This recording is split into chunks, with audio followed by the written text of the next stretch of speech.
The smell hit Captain Daeho Kim first. It was the sharp, bitter scent of fear mixed with something else, something wild and dangerous. He stopped walking through the lower levels of Terminus 7 space station and looked around carefully. "Captain, we need to get back to the ship," said Engineer Sora Park, who was walking beside him. "The trade meeting starts in 2 hours." Daeho held up his hand for silence. His eyes scanned the dark corners of the waste disposal area. Most people avoided this part of the station. It was dirty, smelly, and full of broken machines. But Daeho had learned long ago that the most interesting things often happened in places others ignored.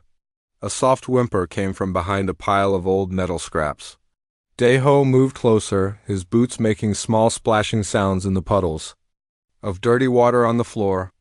"Captain, please," Sora whispered. "Whatever it is, it's not our problem." But Daeho was already moving toward the sound. He pushed aside a bent piece of metal and stopped. His breath caught in his throat. A small figure was curled up in the corner, shaking. At first, Daeho thought it might be a lost child from one of the trader families. Then the figure looked up. Yellow eyes stared back at him, not human eyes. Not the eyes of any friendly species. These were the eyes of a predator. The creature was small, maybe the size of a 10-year-old human child. But its face was long and narrow, with a mouth full of small, sharp teeth. Its skin was dark gray, almost black, and covered in what looked like tiny scales. Small claws grew from its fingertips, though they seemed dull and worn. "Vorthak?" Sora breathed behind him. Her voice was full of fear. Daeho knew why she was scared. Everyone in the galaxy knew about the Vorthak. They were the nightmare species that parents used to scare their children. 9 feet tall when fully grown, with claws that could cut through metal and teeth that could crush bone. They were born killers who lived only to hunt and destroy. But this one was different. This one was small and scared and shaking. "Please," the young Vorthak whispered in broken Standard Galactic. "Please, no hurt, please." Daeho felt his heart break a little. He had never heard fear like that in anyone's voice, let alone from a species known for striking fear into others. "I'm not going to hurt you," Daeho said softly. He slowly reached into his jacket and pulled out a food bar. "Are you hungry?" The young Vorthak's eyes grew wide. It looked at the food bar like it was the most precious thing in the universe. Small hands reached out, shaking, and took the bar. It ate quickly, desperately, like it hadn't eaten in days. "What's your name?" Daeho asked. "Crix," the young one said between bites. "My name is Crix. I'm Daeho. This is Sora. We're humans." Crix nodded but didn't seem surprised. Most species in the galaxy knew about humans by now. They were the newcomers, the ones who had joined the galactic community only 50 years ago. They were small and weak compared to most species, but they had something that made them dangerous in their own way. They never gave up. "Where's your family, Crix?" Daeho asked gently. The young Vorthak's face changed. The fear was replaced by something worse, pain and sadness so deep it seemed to fill the entire space around them. "No family," Crix whispered. "Cast out, broken?" "Weak, not true Vorthak." "Captain," Sora said quietly, "we need to leave, now, if anyone sees us with him." She was right, and Daeho knew it. The Vorthak Empire was one of the most powerful forces in the galaxy. They had destroyed entire star systems that had gotten in their way. Having one of their kind on a human ship, even a cast-out one, would be seen as an act of war. But looking at Crix, Daeho saw something that reminded him of his own childhood. He had grown up poor on Earth, unwanted by his own family, living on the streets. He remembered what it felt like to be hungry and scared and alone. "When did you last eat?" he asked Crix. 3 days, Crix said. "Maybe 4, hard to tell time here." Daeho pulled out another food bar and handed it to Crix. Then he took off his jacket and wrapped it around the young Vorthak's shoulders. Crix was so small that the jacket covered him like a blanket. "Captain," Sora hissed, "what are you doing?" "The right thing," Daeho said simply. Heavy footsteps echoed through the disposal area. 3 figures appeared at the entrance, Nexari. Administrator with blue skin and 4 arms and 2 security guards. You there, the administrator called out. This area is restricted to authorized personnel only. High Counselor Vexthel moved closer, his 4 eyes scanning the group. When he saw Crix, all 4 eyes went wide with shock and fear. By the ancient laws, Vexthel breathed. That's a Vorthak youngling. Captain, step away from it immediately. His name is Crix, Deho said, not moving. And he's just a scared child. It is a predator, Vexthel shouted. Even the young ones are dangerous. It must be contained until the Vorthak Empire can collect it. The Vorthak don't want him, Deho said. They cast him out. That changes nothing. Galactic law. Is clear no species may harbor a Vorthak outside of official diplomatic channels? The penalties are severe. Crix looked up at Deho with those yellow eyes. In them, Deho saw a question that didn't need words. Will you abandon me too? We're taking him with us, Deho said. So Ra grabbed his arm. Captain, think about what you're saying. Think about the crew. Think about our ship. The Vorthak Empire will come after us. Other species will refuse to trade with us, we'll be outcasts. Then we'll be outcasts together, Deho said. He looked down at Crix. No one should have to face the universe alone. Vexthel's face changed colors, going from blue to deep purple. I cannot allow this. Captain Kim, you are making a terrible mistake. The Vorthak Empire will not tolerate this insult. Let them come, Deho said. He helped Crix to his feet. The young Vorthak was still wearing his jacket like a blanket. We humans have a saying, family protects family. And sometimes family isn't about blood. He's not human. Sora protested. Neither are half the species we trade with, Deho replied. But we treat them with respect. We help them when they need it. Why should Crix be different? Vexthel stepped forward. Because he is a Vorthak. His people have killed billions across the galaxy. They are monsters. Deho looked down at Crix, who was trying to make himself smaller, trying to disappear. Does he look like a monster to you? For a moment, nobody spoke. The only sound was the drip of water from broken pipes and the distant hum of the station's engines. Finally, Deho spoke again. Crix, would you like to come with us? We have a ship. We have food. We have warm beds. You ... You want me? Crix whispered. I want you to be safe, Deho said. I want you to have a chance to be whoever you're meant to be. Crix nodded slowly. Yes, please, I want to come. Then let's go home, Deho said. As they walked toward the exit, Vexthel called after them. Captain Kim, you are making an enemy of the entire galaxy. Deho didn't turn around. Then the galaxy will have to learn to live with disappointment. Behind them, Crix looked back once at the dark corner where he had been hiding. Then he looked forward, toward whatever future awaited him with these strange humans who had chosen to see a child instead of a monster. The first step toward changing the galaxy had been taken. The crew of the merchant ship Resilience was not happy. Chief Security Officer Hyan-Woo Lee stood in the ship's meeting room with his arms crossed. His dark eyes were fixed on Captain Deho Kim like he was trying to see inside his mind. Captain, Hyan-Woo said in his calm, steady voice, please tell me you did not just bring a Vorthak predator onto our ship. His name is Crix, Deho replied, and he's just a child. A child that could kill us all in our sleep, said Communications. Officer Min-Young Choi. She was sitting at the far end of the table, as far from the door as possible. Do you know what the Vorthak did to the colony on Kepler 186F? They ate the children first. Deho felt tired. He had known this conversation would be hard. Crix is not like other Vorthak. His own people cast him out because he's different. Different how? Asked Dr. Yujin Hen, the ship's medic. She was the only one who seemed curious instead of afraid. He's smaller, his claws are dull. He doesn't seem to have the same hunting instincts. Or he's pretending, Hyan-Woo said. Vorthak are known for being clever hunters. This could be a trap. A trap involving a starving child who was hiding in garbage? Deho asked. That's a very complicated plan. Engineer Sora Park, who had been quiet until now, spoke up. Captain, I understand why you want to help him, but think about the rest of us. We have families, we have people who depend on us coming home alive. Deho looked around the table at his crew. These people had been with him for years. They had faced pirates, storms, and equipment failures together.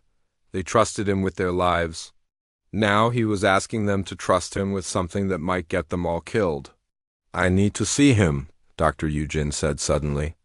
If he's really different from other Vorthok, there might be medical reasons. I should examine him. Absolutely not, Hyanwu said. You're not getting close to that thing. That thing, Deho said, his voice getting harder, is a scared child who has been living on garbage for days. Show some compassion. Compassion doesn't stop claws from cutting throats, Minyoung muttered.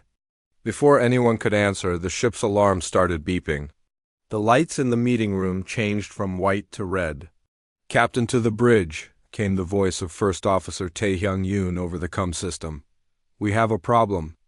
Deho rushed to the bridge, followed by his crew.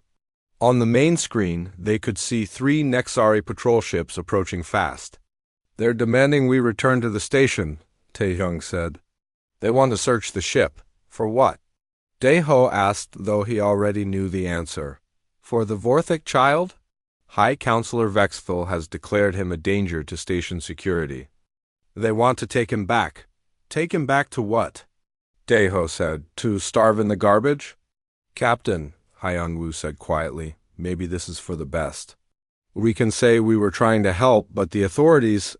No, Deho's voice was firm. We're not handing him over. Sir, Tae-hyung said, those are patrol ships. They have weapons. We're a merchant vessel? Then we run. The bridge was quiet for a moment. Then Sora spoke up from her engineering station. Captain, I can give you more speed, but not much, and not for long. Do it. The Resilience jumped forward, heading away from the station. Behind them, the patrol ships followed. But the human ship was smaller and faster. Soon, the patrol ships were just dots on the screen. We're clear, Tae-hyung said. But Captain, we can't go back to Terminus 7, probably not to any Nexari station.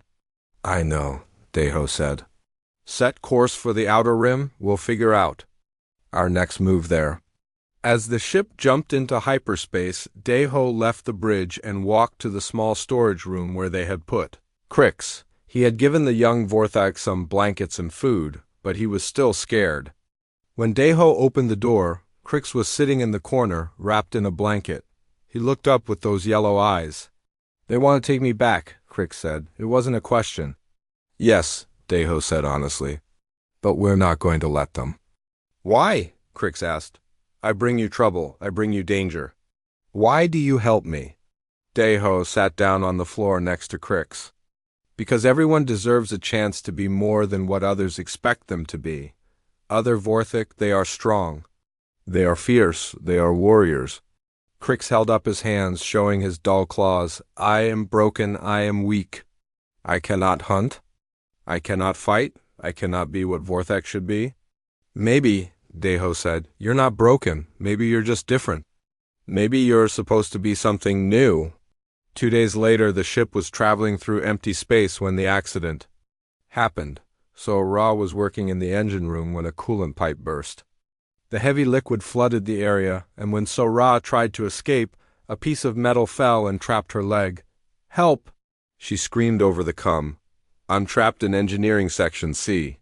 Hyo-woo and 2 other crew members rushed to help, but the space was too small and the metal was too heavy. The coolant was getting deeper, and Sora was starting to panic. I can't fit through there, Hyeon-woo said, looking at the narrow space where Sora was trapped. None of us can. What about the emergency cutting tools? Tae-hyung asked. Too slow. The coolant will reach dangerous levels before we can cut through. Dr. Yujin was checking the readings on her scanner. She has maybe 10 minutes before. The coolant starts causing serious damage. That's when Crix appeared in the doorway. I can help, he said quietly. No, Hyeon-woo said immediately. Absolutely not. I am small, Crix said. I can fit through the space. And then what? Hyeon-woo asked. Your claws are dull. You can't cut through metal. But I am strong, Crix said. Vorthak are strong. Even broken ones. Deho looked at the trapped engineer, then at Crix. Are you sure you want to do this? Crix nodded. She gave me food. She gave me kindness. I will not let her die. Before anyone could stop him, Crix squeezed through the narrow opening. The crew watched through the emergency cameras as he moved through the flooded space toward Sora. Crix, Sora called out when she saw him. What are you doing here? Helping, Crix said simply. He put his hands on the piece of metal that was trapping her leg. Even though his claws were dull, his Vorthak strength was real. He lifted the metal just enough for Sora to pull her leg free. Can you walk? He asked. Sora tried to stand and winced. I think my leg is broken. Without hesitation, Crix picked her up. Even though he was small for a Vorthak, he was still stronger than any human. He carried Sora through the flooded space and handed her to Hyanwu. When they were both safe, Sora looked at Crix with new eyes. Thank you, she said. You saved my life. Crix seemed surprised. You are crew. You are family. Family protects family. Dr. Yujin was treating Sora's leg when she noticed something else. Crix, let me see your hands. Crix held out his hands. The dull claws were now sharp and bright. The rescue had somehow awakened something in him. Interesting, Dr. Yujin said. It seems your claws sharpen when you need to protect someone. I am not meant to hunt, Crix said, understanding. I am meant to guard. Over the next few days, something changed on the Resilience.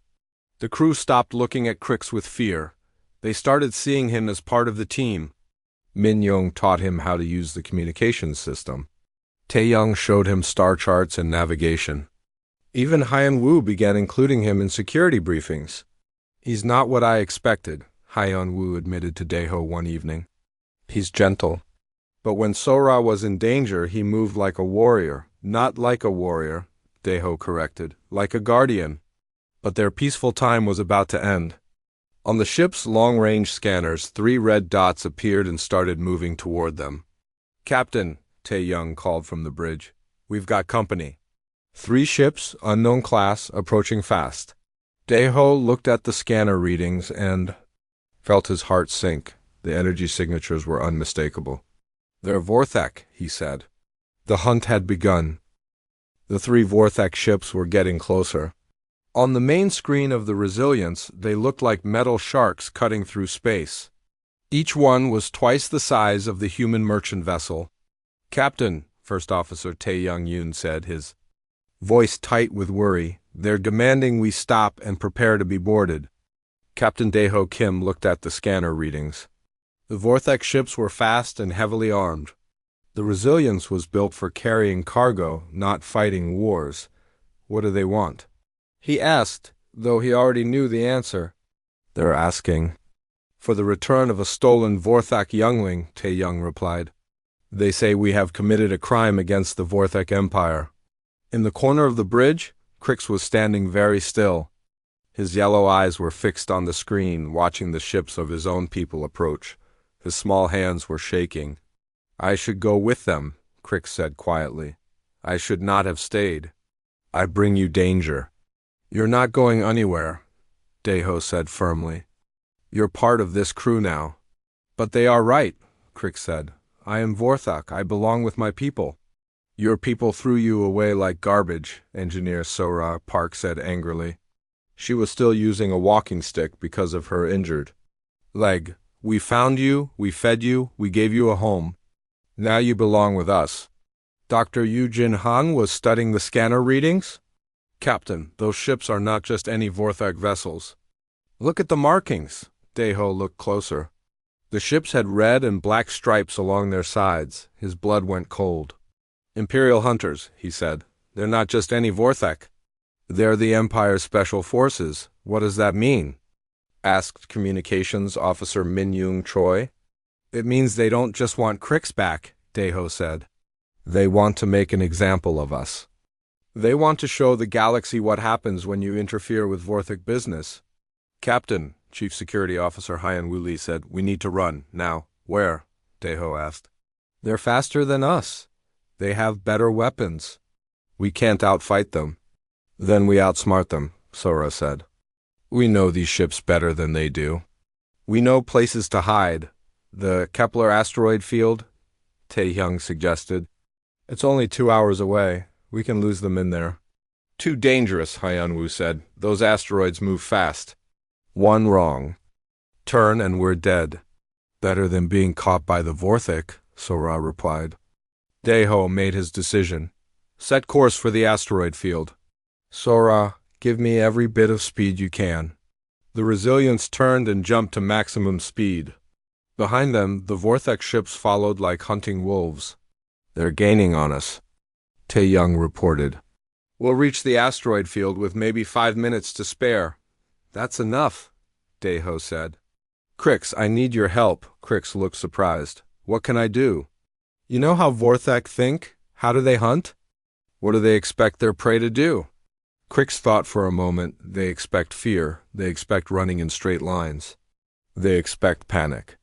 Then we don't give them what they expect, Dae-ho said. We give them something else. The asteroid field was a nightmare of spinning rocks and debris. Some asteroids were as big as buildings, others as small as cars. They moved in all directions, crashing into each other and breaking apart. This is insane, Min-young said as they entered the field. We're going to die in here. Maybe, Dae-ho said. But we're definitely going to die out there. The Resilience flew carefully between the asteroids. Sora was working magic in the engine room, giving them just enough power to dodge the bigger rocks. The Vorthik ships are following us in, Tae-hyung reported. They're staying close together. Good, Dae-ho said. Crix, what would Vorthak hunters do in a situation like this? They would split up, Crix said. They would try to surround their prey. They would use their numbers. And if their prey suddenly turned around and attacked? Crix's eyes went wide. They would not expect that. Prey does not attack predators. Exactly, Dae-ho smiled. Sora, can you give me a sudden burst of speed? For maybe 30 seconds? Sora said over the com, but it will drain our power cells. That's all I need. Hyun-woo, prepare the mining charges. Captain, Hyun-woo said slowly, those are for breaking up small asteroids. They're not weapons. They are today, Dae-ho said. Tae-hyung, find me the biggest asteroid in this field. There's one about 2 kilometers ahead. Size of a small moon. Perfect, take us there. The Resilience flew toward the huge asteroid. The Vorthek ships followed, getting closer with each passing minute. When they reached the asteroid, Dae-ho gave his orders. Sora, give me that speed burst. Hyun-woo. Fire the mining charges into the asteroid. Tae-young, turn us around and head straight for the Vorthik ships. Sir? Tae-young asked. Do it. The Resilience suddenly shot forward much faster than before. The mining charges exploded inside the giant asteroid, and huge chunks of rock began flying in all directions. The Vorthak ships were not expecting a merchant vessel to attack them. They were not expecting the asteroid to explode. They were not expecting the Resilience to come flying straight at them through a cloud of deadly rocks. They're scattering, Tae-hyung shouted. The lead ship is turning away. Follow him, Dae-ho ordered. Stay close to the asteroid debris, use it as cover. For the next hour, they played a deadly game of hide and seek among the asteroids. The Vorthek ships were faster and stronger, but the Resilience was smaller and could hide in places the big ships couldn't go. We're losing them, Hyun-woo said with relief. They can't track us in all this debris. But their celebration was short-lived. The ship's alarm started blaring. Captain, Dr. Yoo-jin called from the medical bay, we have a problem. The mining charges created a lot of radiation. It's affecting our life support systems. How long do we have? Dae-ho asked. Maybe 6 hours before the radiation becomes dangerous to humans, Dr. Yoo-jin replied. Less if we can't get the filters working. I can fix it, Sora said, limping onto the bridge. But I need to get to the external maintenance port, and someone needs to hold the heavy tools while I work. I'll go with you, Hyun-woo said. No, Sora shook her head. The space is too small. I need someone smaller but strong enough to handle the tools. Everyone looked at Crix. He was the only one small enough to fit in the maintenance area, but strong enough to help. I will go, Crix said without hesitation. It's dangerous, Deho warned. If the Vorthak find us while you're outside ... then I will protect Sora and fix the ship, Crix said simply. That is what Guardians do. 2 hours later, Sora and Crix were working in the cramped maintenance area outside the ship. Crix held heavy metal plates while Sora welded new filters into place. You're getting good at this, Sora said. Your claws are perfect for gripping. These tools, I am learning, Crix replied. I am learning to be useful. You were always useful, Sora said. You just needed to find the right way to help. That's when the alarm started again. Through the ship's comm system, they heard Tae-young's voice. Captain, 3 Vorthak ships, coming fast. They found us. How long until the repairs are finished? Deho asked over the comm. 10 minutes, Sora replied. Maybe 15? We don't have 15 minutes, Tae-young said. They'll be here in 5. Deho made a hard decision. Sora, Crix, get back inside. We're running. No, Sora said. If we run now, the radiation will kill us all. We need to finish the repairs. And if we stay, the Vorthak will kill us. All, Deho replied. That's when Crix made his own decision. Captain, take the ship and run. I will stay and finish the repairs. What? Sora said. Crix, you can't work on these systems alone. I can try, Crix said. And if the Vorthak find me, maybe they will take me and leave you alone. No, Deho said firmly. We don't leave family behind. But as the Vorthak ships got closer, everyone on the Resilience knew they had to make an impossible choice. Save themselves and let Crix sacrifice himself, or stay and fight a battle they couldn't win. In the ship's meeting room, the crew gathered for what might be their last discussion. We could surrender, Min-young suggested. Give them Crix and hope they let us go. They won't, Hyung-woo said. We've seen too much. We know too much. They'll kill us all. Then we fight, Sora said, leaning on her walking stick. We fight for our family. With what? Tae-hyung asked. We're a merchant ship. We have mining charges and repair tools. We have something else, Deho said quietly. We have each other. We have loyalty. We have love. Love doesn't stop. Plasma cannons, Min-young said. No, Deho agreed. But it makes us willing to try impossible things. Outside, the Vorthak ships were getting closer. Inside the Resilience, a small group of humans and one young Vorthak prepared to make their stand. The hunt was about to become something the galaxy had never seen before, prey that refused to run. The 3 Vorthak ships surrounded the Resilience like metal vultures. Captain Deho Kim stood on the bridge, watching the enemy vessels move into attack position. His crew was at their stations, waiting for orders that might be their last. Captain, Communications Officer Min-young Choi said, her voice shaking slightly.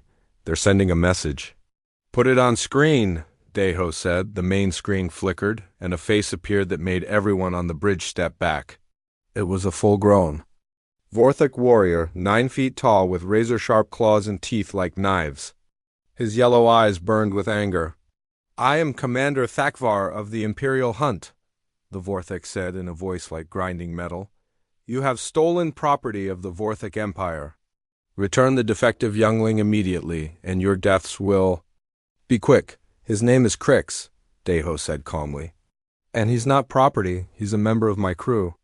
Thakvar laughed, a sound like breaking glass. Humans think they can make pets of predators? You are fools. That thing will kill you all when it grows hungry enough. That thing, said Engineer Sora Park, limping forward on her walking stick, saved my life. He's more honorable than you are.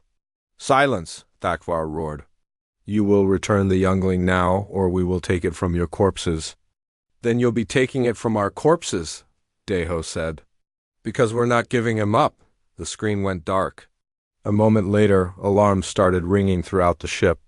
They're charging weapons, Chief Security Officer Hyun-woo Lee reported. All 3 ships, shields up, Deho ordered. All power to defensive systems.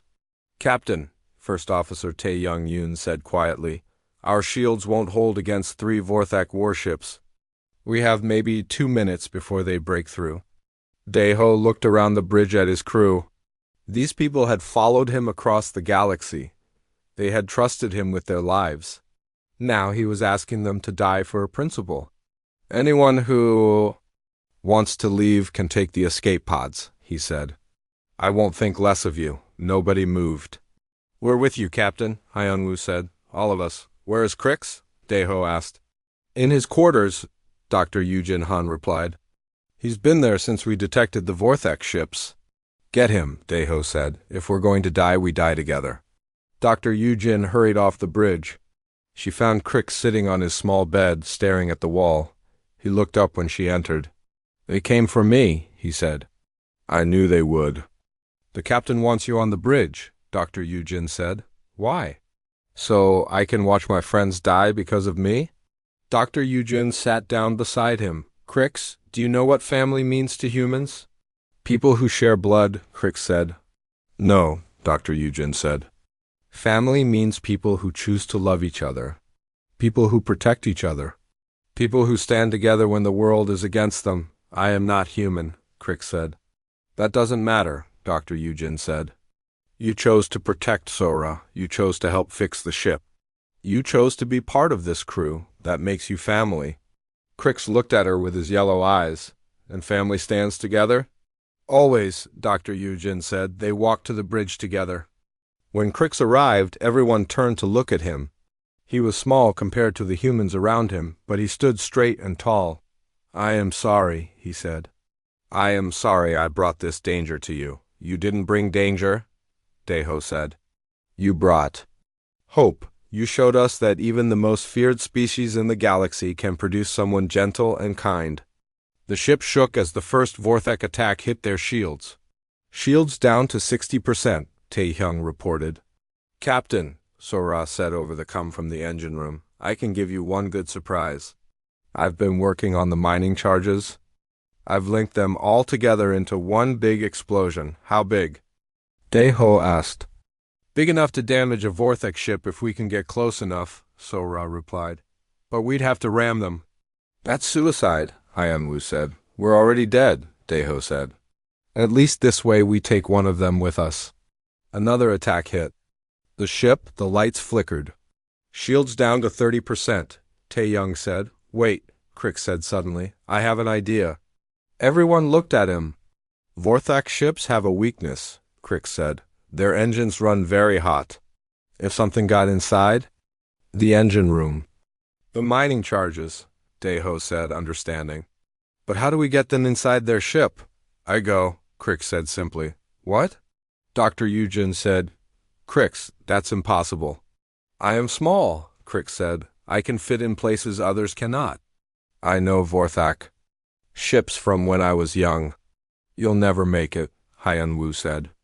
Even if you could get to their ship, they'd kill you the moment they saw you. Maybe, Crix said, but maybe not. I'm still Vorthak. I still carry the scent of my people. They might hesitate long enough. The ship shook again. This time sparks flew from the control panels. Shields down to 10%, Taehyung said. Next hit will break through. There's another problem, Minyoung said. Even if Crix could get to their ship, how does he get back? The bridge was quiet for a moment. Everyone understood what she meant. I don't come back, Crix said quietly. I set the charges and stay with them. No, Daeho said firmly. We don't? Leave family behind? But if I don't go, we all die, Crix said. If I go, maybe some of you live. There has to be another way, Sora said over the comm. There is no other way, Crix said. This is what I choose. This is what I want to do. Another blast hit the ship. The lights went out for a moment, then came back on dim. Shields are gone, Taehyung said. They're preparing to board us. No, Daeho said. They won't board. They'll just destroy us. It's cleaner that way. Captain, Hyunwoo said, looking at his scanner, I'm reading something strange. There are more ships approaching. More. Vorthak? Daeho asked. No, Hyunwoo said, looking confused. They're human ships, 3 of them. On the main screen, 3 human vessels appeared. They were smaller than the Vortex ships, but they were armed and moving fast. "This is Captain Jiangsu Park." "Of the merchant vessel Courage," came a voice over the com. "We heard you might need some help." "This is Captain Yun He Shin of the Defiance," said another voice. "We're here to help." "And this is Captain Wu Jin Lee of the Freedom," came a third voice. "No human stands alone." Deho felt his heart swell with pride. "How did you know we were here?" "Word travels fast in the merchant fleet," Captain Jiangsu said. "We heard you." "We're protecting one of ours? One of yours?" Commander Thakvar's voice cut through the com. "That is a Vorthek youngling. That is a member of Captain Kim's crew," Captain Unhe said firmly, "which makes him family, and we protect family." "You cannot defeat 3 Imperial warships with merchant vessels," Thakvar snarled. "Maybe not," Captain Wujin said, "but we can make it cost you more than you want to pay." The 3 human ships spread out, taking positions around the Resilience. They were outnumbered and outgunned, but they had something the Vorthak didn't understand. "All human ships," Deho said into the com. "Thank you for coming, but you don't have to die for us." "Yes, we do," Captain Jiangsu said. "That's what makes us human." The battle began with a flash of light and thunder. The Vorthak ships opened fire on all 4 human vessels. The merchant ships fought back with everything they had. "Direct hit on the Courage," Tae-young shouted. "She's losing power." "The Defiance is moving to cover her," Hyun-woo reported. On the bridge of the Resilience, Crix watched the battle with growing horror. These humans were dying for him. People he had never met were giving their lives to protect him. "I have to stop this," he said. "Crix, no," Dr. Yujin said, but Crix was already moving. He ran to the ship's communication station and opened a channel to the Vorthek ships. "Commander Thakvar," he said. "This is Crix, son of Warlord Thainmer. I challenge you to single combat." The fighting stopped. Even the Vorthak were surprised. "You?" Thakvar laughed. "A defective youngling challenges an Imperial commander?" "I am the blood of Thainmer," Crix said, his voice getting stronger. "By the ancient laws, you cannot refuse." Thakvar's laughter stopped. The ancient laws were sacred to the Vorthak. Even Imperial commanders could not break them. "Very well," Thakvar said. "But when I kill you, I will take these human ships apart piece by piece." "And if I win?" Crix asked. "You will not win," Thakvar said. "But if you do, we will leave this place and never return." Crix looked around the bridge at his human family. They were all staring at him with fear and pride. "I accept," he said. The young Vorthek was about to become something his people had never seen before, a guardian who would fight not to conquer, but to protect. The cargo bay of the Vorthek ship Bloodhunter was dark and cold. Crix stood in the center of the room looking very small. Around him, dozens of Vorthek warriors watched with hungry eyes. They had come to see the defective youngling die. "Commander." Thakvar stood across from Crix, his massive frame casting a shadow over the young one. His claws were fully extended, sharp as razors. His teeth gleamed in the dim light. "Last chance, youngling," Thakvar said. "Admit you are weak. Admit you are broken. Die with some dignity." Crix looked up at the commander. His yellow eyes were calm. "I am not weak," he said quietly. "I am different." "And different is not the same as broken." Through the ship's communication system, Captain Daeho Kim and his crew were watching from the Resilience. The 3 other human ships had also connected their systems to watch the fight. "This is madness," Dr. Yujin Han said. "Crix is just a child. That commander is a trained killer." "He's our child," Daeho said firmly. "And he's stronger than—" "He knows." The fight began without warning. Thakvar lunged forward with a roar that shook the metal walls. His claws swept through the air where Crix had been standing a moment before. But Crix was no longer there. He had rolled to the side, using his small size to avoid the attack. The months aboard the Resilience had taught him to move quickly in tight spaces. "Stand still and die!" Thakvar snarled, striking again. Crix dodged once more. "I will not die today," he said. "I have a family to protect." The watching Vorthek. Warriors muttered among themselves. This was not how fights usually went. Vorthek combat was about strength and fury, not running and hiding. "Fight like a Vorthek," one of them shouted. "I am not like other Vorthek," Crix replied. "I am like me." Thakvar was getting angry. He was bigger and stronger, but he couldn't catch the small, fast-moving youngling. Every time he attacked, Crix slipped away. "You cannot run forever," Thakvar growled. "I am not running," Crix said. "I am learning," and he was learning. Each attack taught him more about how Thakvar moved. Each dodge showed him new ways to use his size and speed. The humans had taught him to think, not just react. "You want to know what I learned from the humans?" Crix asked, circling around the commander. "I learned that strength is not about how much you can destroy, it is about how much you can protect." "Human weakness," Thakvar spat. "Human wisdom," Crix corrected. The commander charged again, but this time Crix did not dodge. Instead, he stepped forward and grabbed Thakvar's arm. Using the commander's own momentum, Crix threw him across the room. The watching Vorthek warriors fell silent. A youngling had just thrown a full-grown commander. "Impossible," one of them whispered. Thakvar got to his feet, his eyes burning with rage. "You dare use tricks against me?" "I use intelligence," Crix said. "Something you seem to lack." The commander's roar echoed through the ship. He attacked with wild fury, his claws cutting through the air, but anger made him sloppy. Crix was calm, focused, thinking 3 moves ahead. On the bridge of the Resilience, Engineer Sora Park was watching with amazement. "He's not just fighting," she said. "He's teaching." "Teaching what?" asked First Officer Taehyung Yoon. "That there's a better way to be Vorthek," Daeho replied. The fight continued for 20 minutes. Thakvar was bigger and stronger, but Crix was smarter and faster. Every time the commander tried to use brute force, Crix found a way around it. "You fight like a coward," Thakvar panted. He was getting tired. "I fight like a guardian," Crix said. "I fight to protect, not to kill." "Then you are weak." "Then I am strong in ways you cannot understand."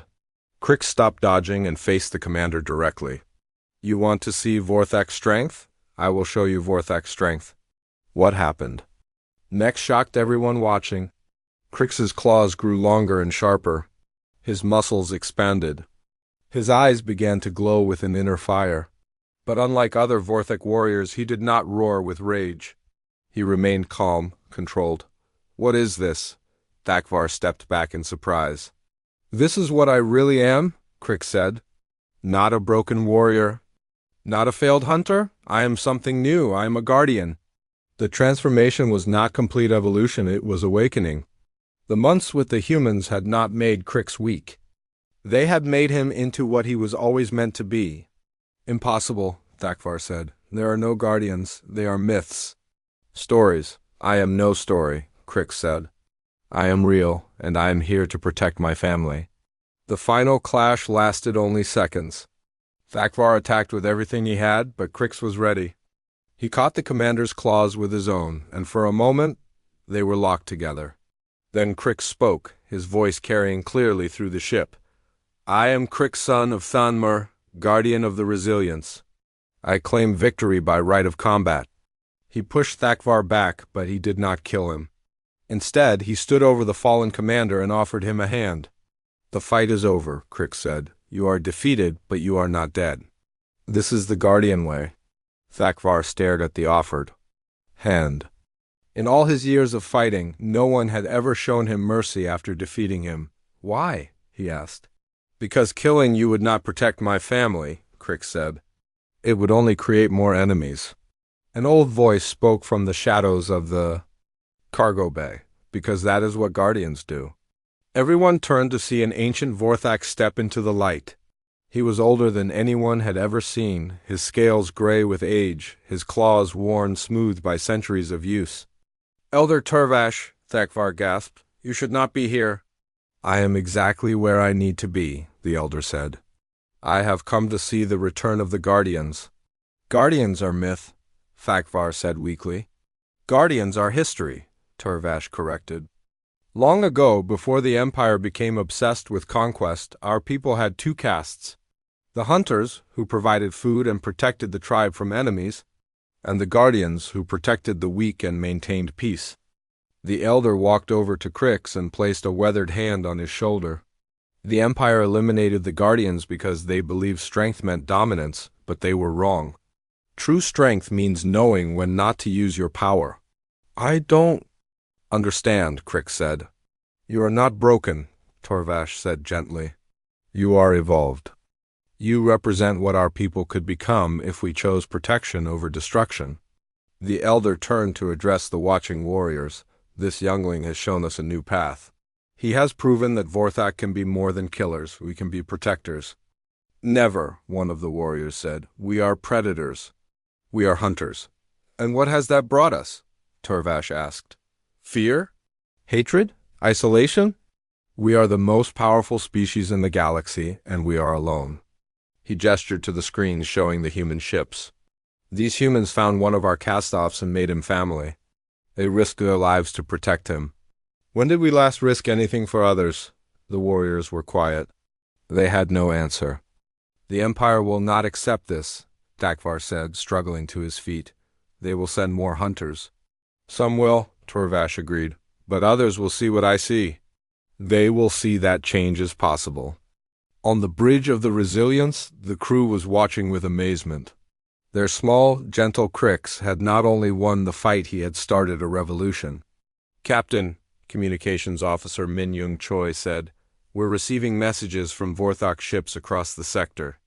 Some are angry, but others ... Others are asking questions. What kind of questions? Daeho asked. They want to know about the Guardian caste. They want to know if change is really possible. Dr. Yujin was scanning the readings from the Vorthek. Ship, Captain, something interesting is happening. Crix's transformation triggered something in the other Vorthok. Their brain patterns are changing. Changing how? They're becoming more like him. Calmer, more thoughtful, less aggressive. Elder Turvash had heard the same reports. The Guardian gene is awakening in others, he said with wonder. After centuries of suppression, it is returning? Crix looked around at the Vorthek warriors. Many of them were staring at him with new eyes. Not with fear or anger, but with curiosity. What happens now? Crix asked. Now, Torvash said, you return to your chosen family. And we begin the long work of teaching our people that there is more than one way to be strong. Thakvar stood slowly. I do not understand these feelings. This urge to protect rather than destroy. You will learn, Torvash said kindly, as we all must learn. As Crix prepared to return to the Resilience, he looked back at the Vorthak warriors. You are welcome to visit our ship, he said. 2. See how different species can live together. We would like that, one of the warriors said hesitantly. The galaxy was about to change, and it all started with a small, broken Vorthak child and the humans who refused to give up on him. 1 year later, the Resilience had become something no one expected. The small merchant ship now carried a crew of 30 beings from 12 different species. But they were not just a crew, they were a family. Captain Daeho Kim stood in the ship's expanded cargo bay, watching Crix teach a group of young refugees. There was Zyla, a small Nexari child whose parents had been killed by raiders. There was Finn, a human boy who had been abandoned on a mining station. There was Gleep, a young Zephyrian whose soft blue skin marked him as different from his warrior people. Remember, Crix was saying to the group, strength is not about how much you can hurt others. It is about how much you can help them. The young Vorthak had grown in the past year. He was now almost as tall as the adult humans, but he had kept his gentle nature. His claws were sharp and strong, but he used them to fix broken machines and help injured beings. But what if someone tries to hurt our family? Asked Finn, the human boy. Then you protect them, Crix said. But you only use as much force as needed. You stop the danger, but you do not become the danger. Dr. Yu Jin Han was watching from the doorway. She had been studying the changes in Crix and other Vorthek who had joined them. He's not just teaching them to fight, she said to Daiho. He's teaching them to think. The best kind of strength, Daiho replied. The ship's communication system chimed. Captain, came the voice of First Officer Tae-hyung-yoon. We're receiving a distress signal from the Kepler 442 system. It's from the mining colony. Daiho hurried to the bridge. On the main screen, a frightened human woman was speaking. This is Director Park Na-young of Mining Station Alpha. We're under attack by slave traders. They have us surrounded. We need help. How many ships? Daiho asked. 6 large vessels, the woman replied. They're demanding we surrender our workers.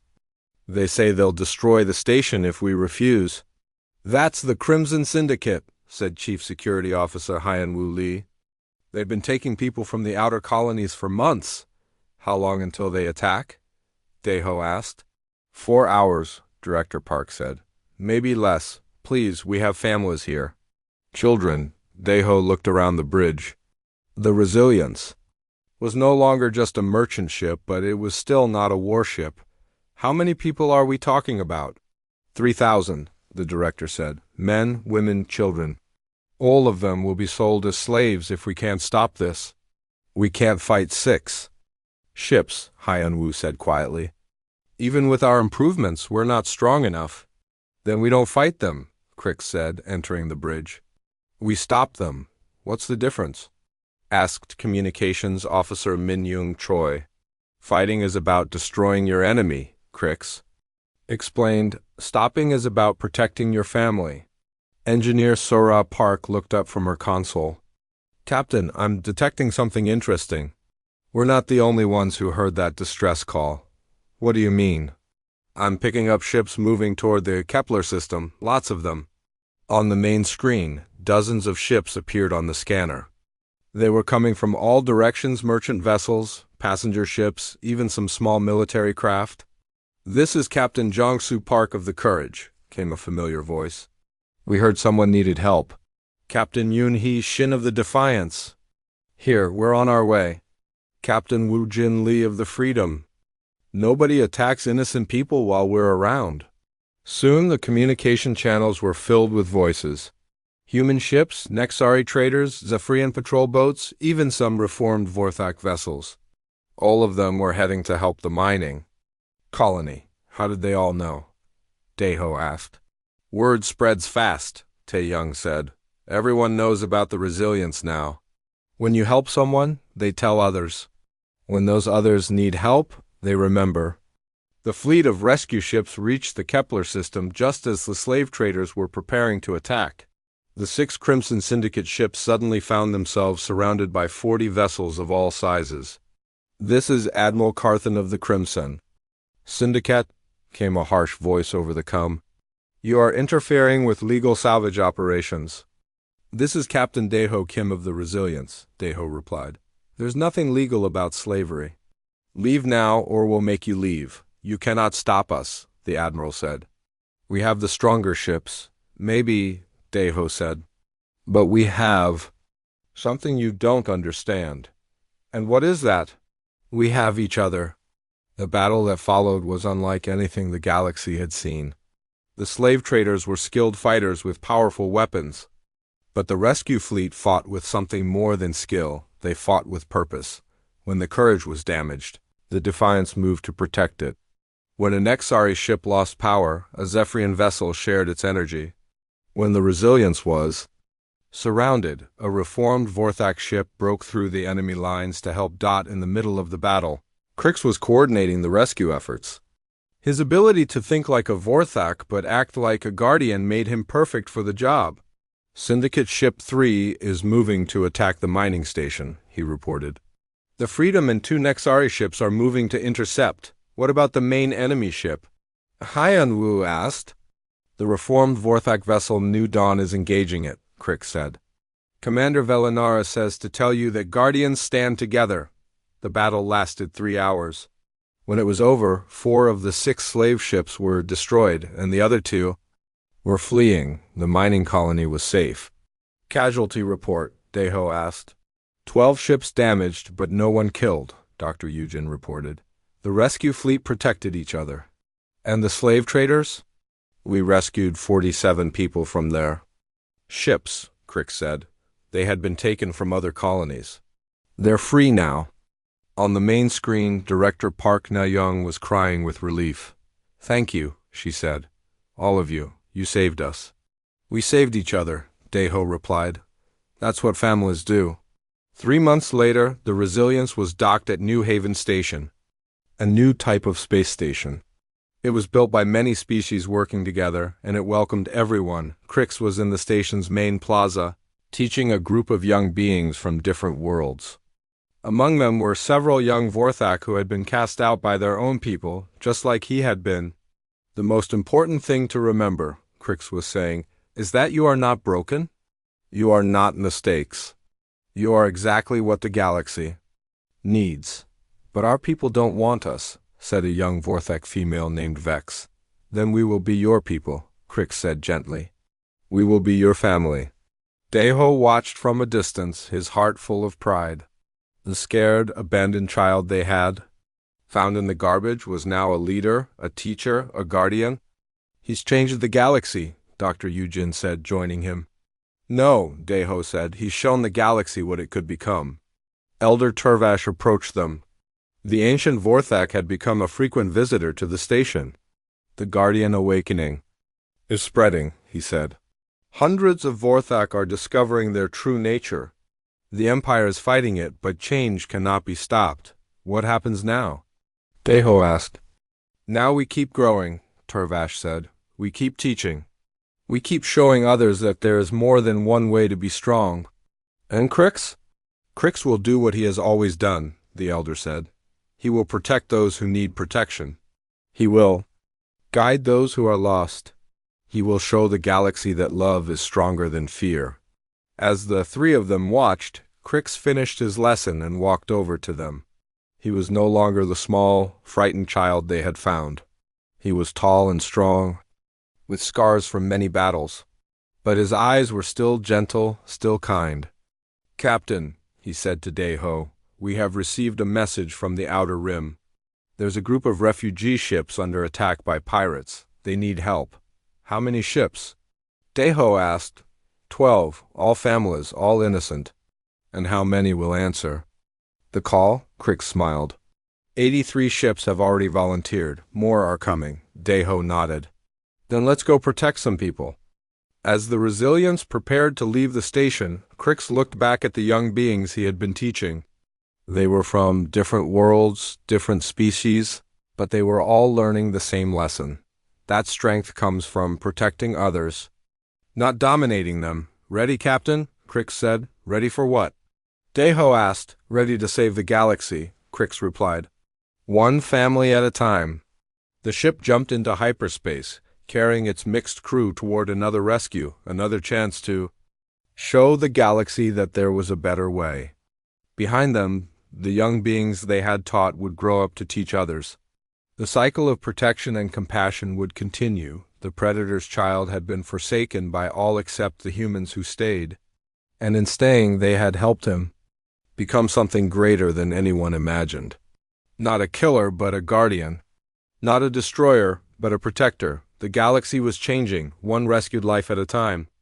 And at the center of it all was a small group of beings who had learned that the strongest force in the universe was not fear or power, but love. The family of the Resilience flew toward their next adventure, ready to face whatever dangers awaited. Because they knew that as long as they stood together, nothing could stop them. The hunt was over. The guardianship had begun.